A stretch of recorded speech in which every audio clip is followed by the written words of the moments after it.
Hey guys, it's Wahima, but just call me Wah. Melanated! Welcome to another episode of my review of Married at First Sight. This is season 8, episode 9. 1 month down, forever to go. Okay, you guys, let's jump right into this episode. First of all, I hate that the first 3 minutes of the episode is them recapping everything that's happened thus far. It's like, girl, let's just jump into it, okay? So the couples are at their 1 month anniversary, and production team and the show decides to throw them a little anniversary dinner. So they all meet up to talk with Dr. Pepper about where they are, and they rate themselves as a partner in their relationship. We have Steph and AJ, who are obviously doing really well, and they both rate themselves a 9, and it's all sweet, and they are great together, and everybody loves them. It's perfect. And then we have Jasmine and Will, and they both rate themselves a 7. So this is all interesting that the couples have thus far been rating themselves the exact same number. And then we move on to Christine and Keith. Christine rates herself an 8.9 and Keith rates himself an 8, which I thought is actually really good. I think Christine said that he could have given himself a 9 and she would have been fine with that. So I think that their relationship is going really well. And as long as those two are happy in it, like, who's to say what I think? I still think that Keith is a man-child, but in this episode, he kind of proves me wrong. But let's not get ahead of ourselves. Then we move on to Kate and whatever his name is. Kate puts up a 6.5 and Luke puts up a 7.5. And everyone's like, oh, Kate, you think you're a 6.5 in this marriage? And she's just like, yeah, that's what I feel. And everyone's like, don't say that. And she's like, you guys have no idea what I've been going through. Luke makes me feel stupid. And he also called me an alcoholic. So you guys aren't aware of that. Dr. Pepper knows what's up. And I feel like a 6.7 at this point. Luke is upset, but not because his wife feels bad in their relationship. He's upset, I think, because she aired out dirty laundry. He thinks that he's doing a 7.5 in this marriage. He's not self-aware at all. He just told everyone that she was an alcoholic.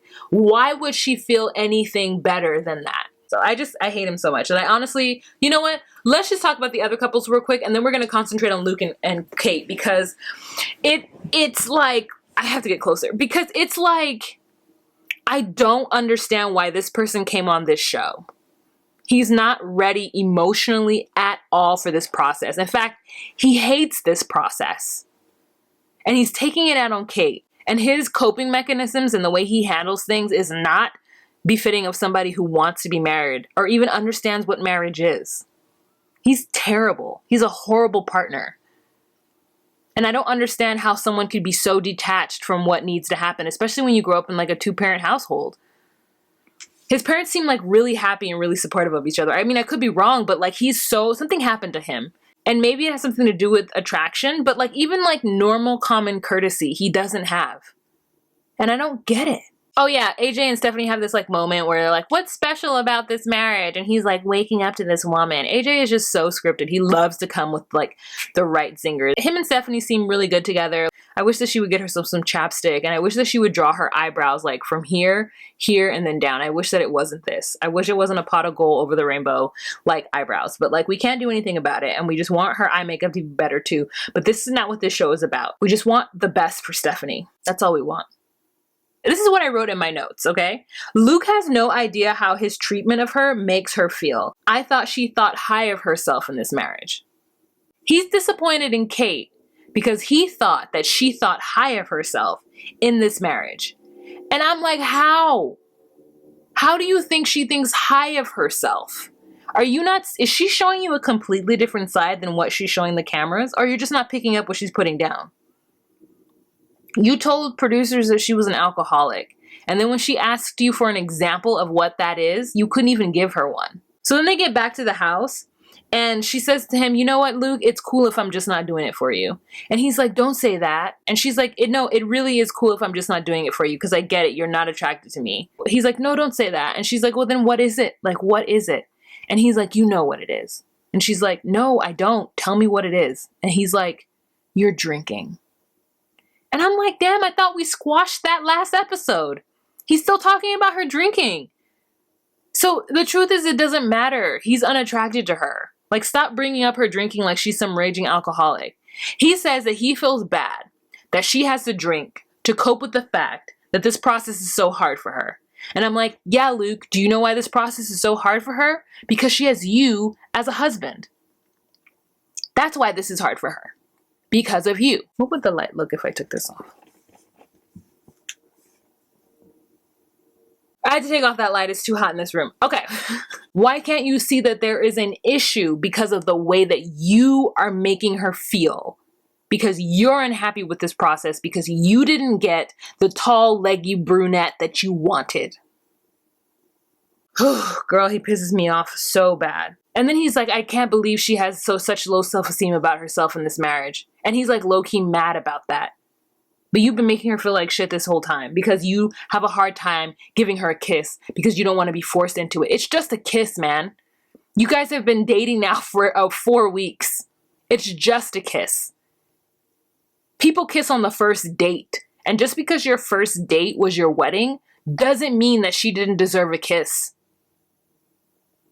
So then it's the next day and that's their actual anniversary day. And Luke gets up early and goes and hangs out with his friends. And so she's just up in the morning cleaning the kitchen. Girl, she cleans the kitchen a lot in this episode. But wiping down counters, getting ready, get on with her day. And he finally comes home sometimes in the afternoon and then tells her that he's sorry, that he missed the anniversary, but she, had an attitude or was upset or whatever. And so he didn't want to be there and he just wanted to give her her space. And I thought, he went to go hang out with his friends instead of having a face-to-face conversation with his wife about an issue that they're having when the cameras weren't there. And then he comes back when the cameras are there and then tells the cameras that he left because she was in a mood. He's like the worst. So the next couple that we're going to talk about is Jasmine and Will. So again, as much as I talk mess about Jasmine, and she does bother me in this episode too, her outfits are so good. I mean, she dresses herself so cute. Her hair was cute. Everything about Jasmine was just so cute in this episode. And I was just so mad at her not cute attitude. Everything was fine after the dinner. But for their anniversary, they go back to the winery where they got married. They start to have dinner and Jasmine is like, well, since we did this thing where we rated ourselves in our marriage, like, what would you rate me in our marriage? And Will says a 6.8. And that really upsets Jasmine. She feels like she does everything that he says and that she's higher than a 6.8. And he's just like, well, we have a lot of things to work on, that's what I feel right now. A 6.8 isn't bad. And she says it is bad. Like a 6.8 is terrible. Out of 10, that's like a D. And he's like, no, I'm saying no one can be a 10. So it's like a 6.8 out of 9. So it isn't as bad. Jasmine was hoping that she and Will could have sex that night. It was their 1 month anniversary and she was ready to do the do. And this makes her so mad that she doesn't want to have sex with him anymore, which is so dumb. Like, I don't understand the correlation between like holding out with sex. Like, if you want to have sex, if you want to be intimate with your partner, then something as trivial as that is going to make you unattracted to them. I mean, it wouldn't do that for me. So that's all I'm saying. I'm like, those two things are different. I could be mad at you and still have sex. Like, it's not, one is a completely different function of the other for me. I can't be super angry, obviously not. But like, how mad was she? And why was she that mad? Can somebody explain to me why Jasmine was that mad? He's giving his honest opinion. All you can do is take that. Like, I feel like for her to get mad is like for her to feel like she has some kind of say in the way he feels. Her question should have been like, why is it a 6.8 and what can I work on? That's what she should have asked him instead of getting upset.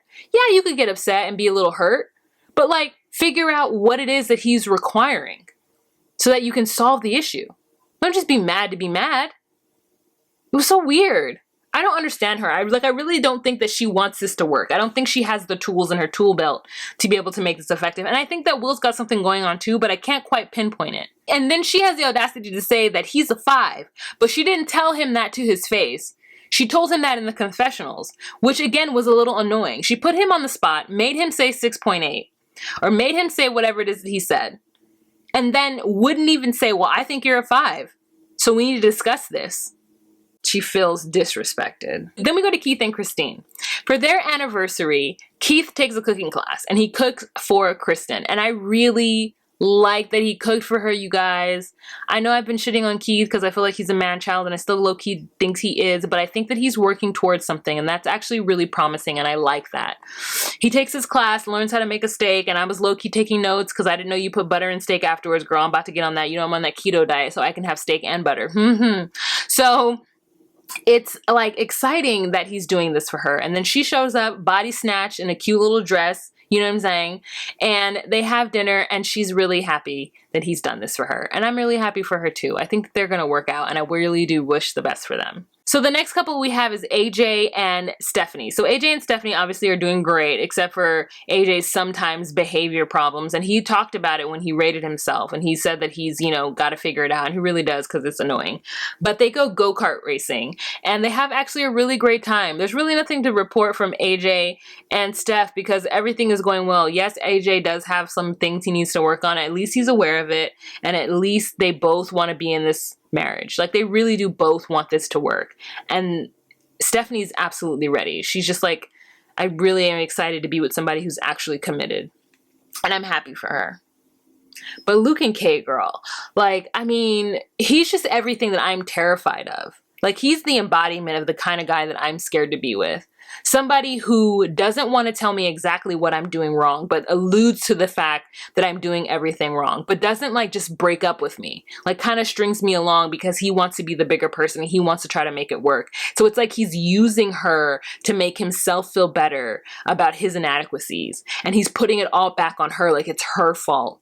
And he's not taking the time to look within and see what he's doing and how he's not being a man in this situation. I mean, I hate to call it out like that. Come out and say what you feel. If this is not working for you, if you really can't get past the fact that you're unattracted to her or that you don't want to be forced to kiss somebody that you're unattracted to, then just be like, yeah, that's what it is, girl.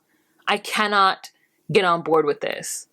Because he's using everything that she does as a reason why not to like her. It is a little weird that she lied about smoking. Like, I would be turned off about that. If I had gone through this rigorous process and then I get with a person and they don't smoke, but they socially smoke, I would be like, no, I don't want somebody who smokes at all. Like, I don't want that. I'm not going to kiss that. Like, no. So I get where he's coming from with that, but I feel like he's using certain things against her constantly. And it's like, bro, you don't have to like throw her under the bus or make her feel terrible. You can just get out of this. Stop nitpicking at her. Stop allowing her to cuddle and hug on you at night. And then when she goes in for the kiss, draw back like she's forcing herself onto you. I don't know, girl. Like, is his mom watching this? Like, is his whole family? Because I know he's getting eaten up and chewed up alive on social media. I don't watch any of the social media, so I don't know what's happening with Luke. He's horrible. It's not that he's getting a bad edit. It's that he's not even self-aware enough to know what he's doing. Could you imagine? That's literally one of my nightmares, is to be with somebody who doesn't actually want to be with me. And so in order to make me feel bad and to make themselves feel better, they shit on me all the time. It's like gaslighting. It's like just making you feel crazy. I want to be with you, but you eat too much. I want to be with you, but you drink too much. I want to be with you, but you don't do this. She's crying on her anniversary, girl. That's no way to be. He tries to have like this moment in the front of the cameras and it's not even a real moment and she's just sitting there looking forlorn and he doesn't even do anything. All right, you guys, so that is the end of this episode. I really do hope that it gets better next episode. I just can't. It's like the crazy high of Steph and AJ and the crazy low of Luke and Kate. It's just, ugh. Let's have a kiki and a conversation in the comment section. Go ahead and leave me a comment down below. Let me know what you thought of this episode. And go ahead and follow me on Instagram. I am doing a 30-day challenge, yoga challenge with Adrian that does yoga here on YouTube. So if you want to follow me on that, you can see my goings on and my day ones, my day twos, and how I'm managing through my days. And yeah, all right. Remember to be you, be true, and find your place. Bye.